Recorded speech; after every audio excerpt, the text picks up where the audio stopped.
करें, अभी तक हमने आदि काल में क्या देखा है? एक दो अपभ्रंश में जो साहित्य लिखे गए शुरुआती, उनको देखा। उसके बाद हमने वहीं पर सिद्ध साहित्य देखा, जैन साहित्य देखा और नाथ साहित्य देखा और लौकिक साहित्य भी देखा। ढोला मारूरा दूहा जैसा, संदेश रासक जैसा, फागु साहित्य वगैरह जो जैन साहित्य लिख रहे हैं वो भी पढ़ा हमने, ये सब देखा। इसके साथ साथ जो सबसे बड़ा आदिकाल की पहचान बनता है रासो काव्य, वो भी देखा। लेकिन इसी लौकिक के अंतर्गत दो बड़े कवि हमारे पास दिखाई देते हैं, अमीर खुसरो और विद्यापति, उसकी चर्चा आज हमें करनी है। लेकिन उससे पहले एक थोड़ा सा और डिटेल में स्पष्टीकरण चाहते हैं। शायद उर्मिला का हाँ मैसेज आया था, तो सिद्धों को लेकर उसको एक बार समझ लें। ये जो बौद्ध की परंपरा है, उस परंपरा को हमें जानना बहुत जरूरी है। मैंने आपको बताया था कि बौद्ध परंपरा से ही दो शाखाएं निकलती हैं, एक हीनयान और एक महायान। ये कब निकलती हैं? जब बुद्ध का निर्वाण हो गया। निर्वाण मृत्यु शब्द नहीं कहते हैं, मोक्ष की प्राप्ति जिसे निर्वाण। 100 वर्षों के बाद उनके अनुयायियों में जो हड़कंप मचा, उनके संदेशों को लेकर, उससे दो धाराएं बट गई, हीनयान और महायान। एकदम से नहीं बटी, ये भी ध्यान रखना। सबसे पहले हीनयान शाखा आई और इसके प्रतिक्रिया में महायान शाखा आई, और कुछ समय के बाद तीसरी शाखा भी आ गई जिसका नाम है वज्रयान। ये जो बौद्ध परंपरा है, ये जो बुद्ध के उस पे चल रही है। महात्मा बुद्ध जो थे खुद क्या थे? महात्मा बुद्ध जो थे अनीश्वरवादी थे। अनीश्वरवादी मतलब यूं कहें नास्तिक थे। वो किसी ईश्वर नामक सत्ता की बात नहीं कर रहे, हम ही खुद स्वयं ईश्वर हैं। बाद में भी कई दर्शन ऐसे आए, अहम ब्रह्मास्मि कर रहे हैं शंकराचार्य। अपने अंदर ही उसको खोजना, अपने अस्तित्व की पहचान करना, यही मूल निर्वाण है। महात्मा बुद्ध के यही सिद्धांतों को लेकर उनके शिष्यों ने हीनयान शाखा चलाई। जिस हीनयान शाखा को क्या नाम से पुकारा जाता है? थेरवाद के नाम से पुकारा जाता है। ये थेरवाद का मतलब क्या है? बड़े बूढ़ों की जो विचार है उसको कहते हैं। बड़े बूढ़े जो कह गए वो काम की बात है।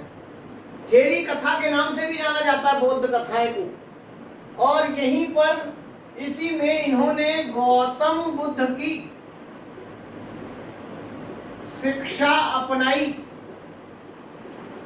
इस पर इन्होंने बल दिया। जो उन्होंने कहा उसी बात को इन्होंने माना। इसलिए कुछ लोगों ने इन्हें रूढ़िवादी कह दिया। रूढ़िवादी कहा गया इन्हें, क्योंकि गौतम बुद्ध ने जो कह दिया बस वही मान रहे हैं, उससे बाहर कुछ भी नहीं मानना चाहते हैं। और गौतम बुद्ध जब ईश्वर की बात नहीं कर रहे हैं, किसी मूर्ति की बात नहीं कर रहे हैं, तो ये लोग भी उनकी तरह मूर्ति पूजा के विरोधी रहे हैं। ये जो धारा है, इतनी डिटेल में नहीं जाना चाहता था पिछली क्लास में। क्यों? जो हमारे काम की नहीं है। ये तो इतिहास है, बौद्ध पूरा धर्म आपको समझा दे, हिंदू धर्म पूरा समझा दे, इस्लामिक धर्म समझा दे। हमें तो सीधा सीधे पे पहुंचना है जो यहाँ से निकल रहे हैं। तो ये जो मूर्ति पूजा के विरोध में थे और ये करते थे बात एक व्यक्ति के निर्वाण की, कि प्रत्येक एक व्यक्ति को अपना निर्वाण करना होगा, खुद एक व्यक्ति के निर्वाण की बात होगी। और ये एक प्रकार का यह एक दार्शनिक सिद्धांत है। दार्शनिक सिद्धांतों के हिसाब से चले, जो बुद्ध ने बता दिया उसी की बात की। अगर भाषा की बात करें तो इन हीनयान शाखाओं वालों की भाषा पाली भाषा थी। और ये बात कर रहे थे किसकी? श्रद्धा की। इनकी गौतम बुद्ध पर, उनके विचारों पर श्रद्धा थी। ये पूरा हीनयान का कॉन्सेप्ट है। लेकिन कुछ समय के बाद इस हीनयान से अलग कुछ और शिष्यों ने एक महायान नाम की शाखा बनाई और उसका कॉन्सेप्ट बिल्कुल इसके विरोध में था। उन्होंने गौतम बुद्ध की जो शिक्षा थी केवल उसको नहीं अपनाया, उन्होंने बोधित्व के विचार भी लिए। ये बौद्धित्व कौन है? जो बौद्ध भिक्षुक हैं, जो और लगता था कि ये भिक्षुकों की वाणी भी बहुत अच्छी है, सारी गौतम बुद्ध ने जो बात कह दी वो सही नहीं है, उनके विचारों को भी इन्होंने लिया। एक बात। दूसरी बात, ये परिवर्तनशील थे, ये रूढ़िवादी थे। क्यों? क्योंकि एक सिर्फ गौतम बुद्ध ने जो कह दिया वही मान रहे हैं आंख बंद करके, लेकिन ये मानते थे कि नहीं, बहुत कुछ बदला है, गौतम बुद्ध की सारी बातें सही नहीं होंगी, इसलिए परिवर्तनशील धारा से चले। इन्होंने बुद्ध के नियम बदले, गौतम बुद्ध ने जो कहा उन नियमों को भी बदला। यहां तो ये मूर्ति पूजा के विरोधी थे, इन्होंने बुद्ध की मूर्ति की पूजा की है। उल्टा ये तो बुद्ध की मूर्ति पूजा करने लगे। जैसे कि क्रिश्चियनिटी में आप देखते हैं, यीशु ने कभी नहीं कहा कि मूर्ति की पूजा करो, लेकिन सभी क्रिश्चियन वो मूर्ति पूजा पर आ गए। कोई यीशु की मूर्ति की पूजा कर रहा है, कोई उनकी माँ माता मरियम की पूजा कर रहा है। अलग अलग धाराएं बढ़ती चली गई, एक में से ही कई कई शेड्स निकलते चले गए हैं। इसीलिए कई धर्मों और संप्रदायों का पता नहीं चलता कि कौन सा धर्म या संप्रदाय कहाँ से और किससे उत्पन्न हुआ होगा।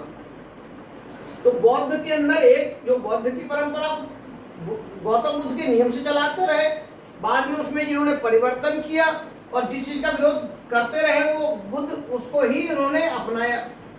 इन्होंने बात की थी एक व्यक्ति के निर्माण की, और ये सभी व्यक्ति के निर्माण की बात करते हैं, सभी का निर्माण की बात करते हैं। ये एक प्रकार का सिद्धांत था दर्शन का, ये बना दिया इन्होंने, ये धर्म बन गया।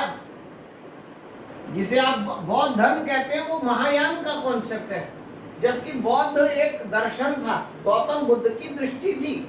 ठीक है, तो ये बिल्कुल एक अलग था। आप देख रहे हैं यहाँ जो है ये पाली भाषा थी ये भी पाली भाषा, लेकिन उसका अंतिम रूप था।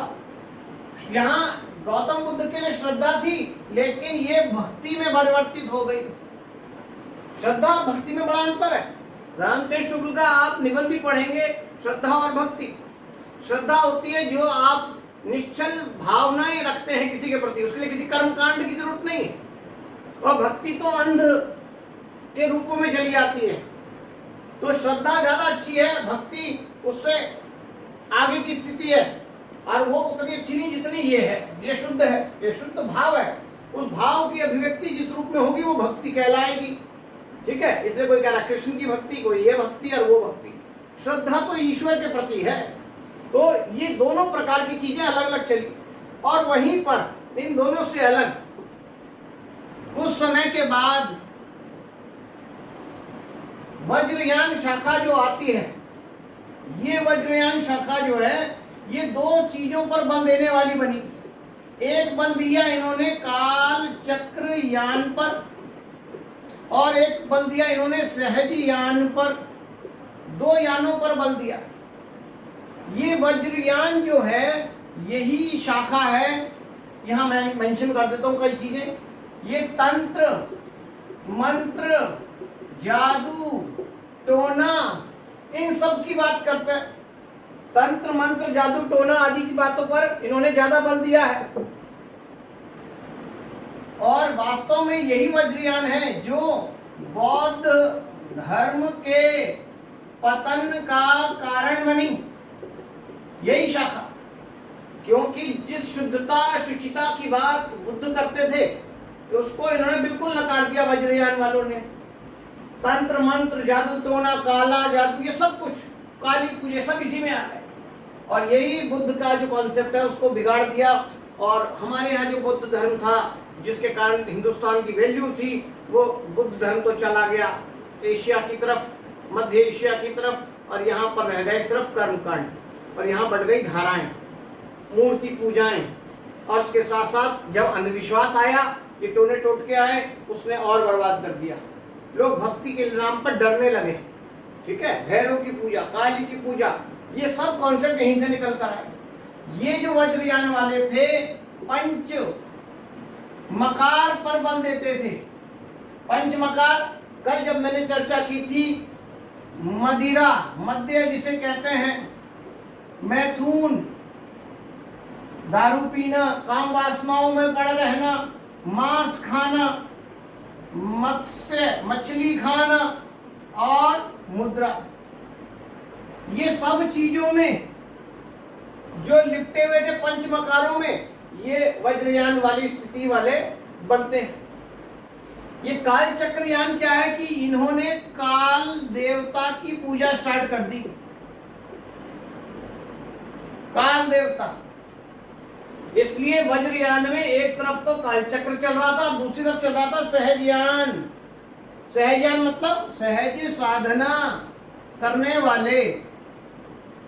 ये यान होता है जैसे एक बड़ा, जैसे हम कहते हैं ना वायुयान, यान मतलब एक बड़ा सा किसी चीज को वहन करके ले जाने वाला माध्यम।